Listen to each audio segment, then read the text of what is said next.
Welcome back to the Gweilo 60 channel. I'm walking along the Yong River, the Yongjiang in Nanning City, Guangxi Autonomous Regions, South China. It's a beautiful day, middle of January. It's t-shirt weather, of course. It's like we're in a subtropical area here. There's people dancing, there's people singing, there's people playing instruments, there's kids playing, there's just a lot going on in the river. It took me a while to find this spot where it's a lot quieter, because like down over that way it was just a Gong Show. But that's not what this video is about. This video is about a couple of things, but I'll get into the Taiwan election in just a minute. We picked a burial date for Wei Fong, February the 2nd at 10:38 in the morning, and how that happened is Lao Ping, Wei Fong's brother, got an old superstitious dude to show up at the gravesite to ask a whole bunch of questions, and he picked the date because it's the luckiest date. That's the way it is. I stay away from it because I have no idea. It's their tradition, it's their customs, and I'll just abide by it. I'll just follow along. Anyway, did anybody watch the Taiwan elections yesterday? The Democratic Progressive Party, the DPP, got in for an unprecedented third time in a row, and the Western media goes frickin' nuts. They're telling, oh, this is a great thing for democracy. This is the best thing for this area of the world. This is, we win. You know what I mean? But what they don't tell you is the KMT, the Kuomintang, got 52 seats, and the DPP got 51 seats. They don't tell you that. See, the DPP got 40% of the vote, and I think the KMT got 33.1% if I'm not mistaken. And that's what they go on by the popular vote in Taiwan. They don't tell you that the DPP from the 2020 election to the 2022 election, or 2024 election, sorry, lost 10 seats. They don't tell you that the KMT in the same time period gained 14 seats. You'd think, after all of the brainwashing of the Chinese people in Taiwan by the Western mainstream medias, the movies, the news, the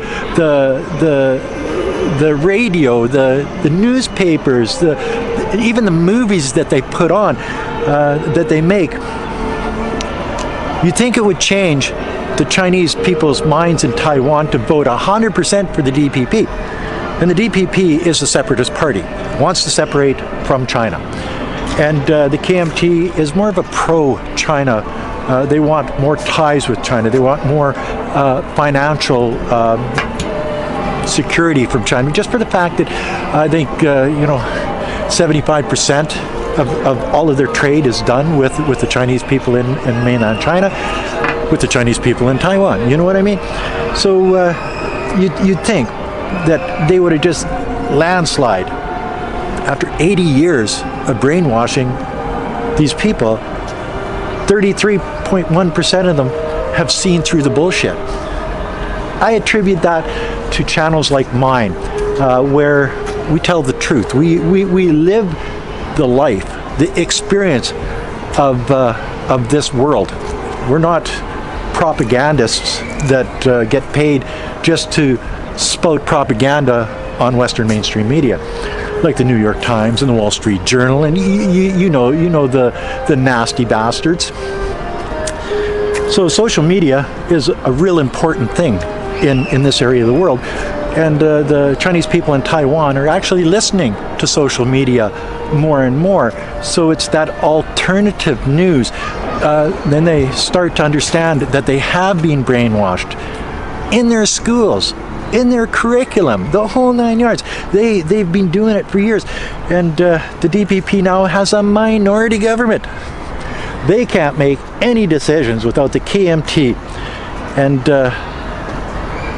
And that's a good thing. No more big arms deals with the United States. I bet you the military-industrial complex in the United States is pissed right off that they didn't get a majority.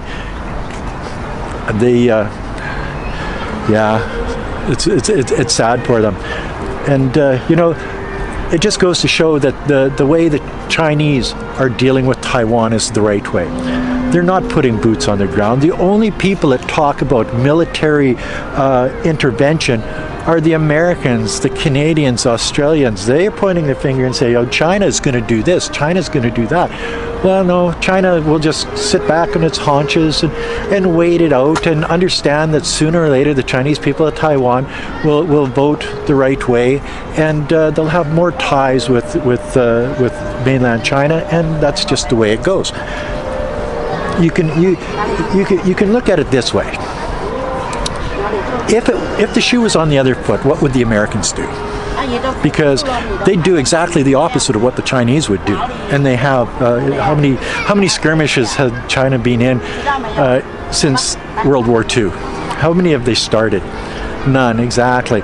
So the Americans, if the shoe was on their foot and Taiwan was their breakaway province, they would create a Taiwan terrorist organization. The CIA would, and they would probably bomb something American, or they'd probably bomb something American, like the World Trade Centers or whatever. And then they would have an excuse to put boots on the ground at Taiwan, take Taiwan back, and then it would be over. But the problem with that is China looks at it differently, because if they put boots on the ground in Taiwan and there was a military conflict, there would be Chinese people killing Chinese people, and they don't want that. They've never wanted that, and in the future, that's not what's going to happen. Financially, it's better for Taiwan to come back to China.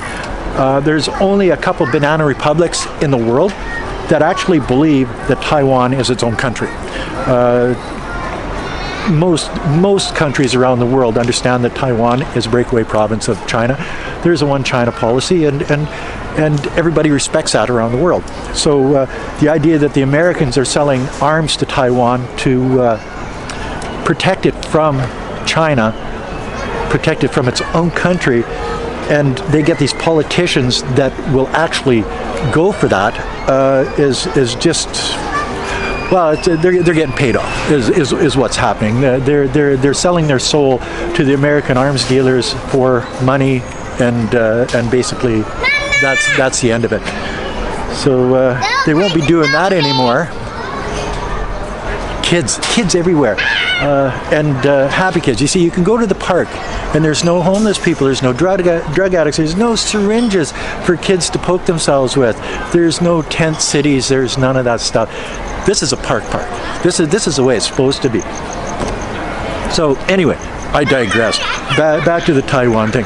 So now that the KMT is a lot stronger, now that the DPP is a minority government, those arms deals, those it's going to change the landscape, and things are going to get better for the Taiwanese people, because they're not going to be spending billions of dollars on arms to protect themselves from themselves.